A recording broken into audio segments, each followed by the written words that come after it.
বদরের ময়দানে এই পাশে কোরাইশ, এই পাশে মুসলমানেরা। বিশ্বনবী জালাময়ী ভাষণ দিলেন, তোমরা দেখতে পাচ্ছ এটা বদরের ময়দান না, এটা আল্লাহর জান্নাত, ওই জান্নাতের দিকে ছোট। বিশ্বনবীর কথা শোনা মাত্র সাইয়েদনা উমাইর ইবনুল হুমাম বললেন বাখ বাখ, মানে চমৎকার। বিশ্বনবী বললেন মা ইয়াহমিলুকা আলা কওলিকা বাখ বাখ ইয়া উমাইর, আমার এই কথা শুনে তুমি কেন বললা বাখ বাখ?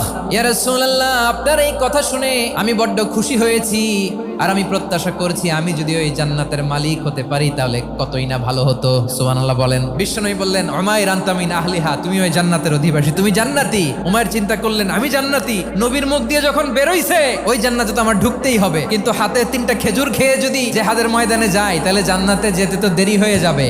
এই চিন্তা আসা মাত্রই খেজুর 3টাকে তিনি ছুঁড়ে মারলেন, তলোয়ার বের করে আল্লাহু আকবার বলে বদরের ময়দানে ঝাঁপিয়ে পড়লেন। আল্লাহর শত্রুদেরকে কচুকাটা করে এক পর্যায়ে শাহাদাতের সুধা পেয়ে নিজেও জান্নাতি হয়ে গেলেন। পড়েন সুবহানাল্লাহ।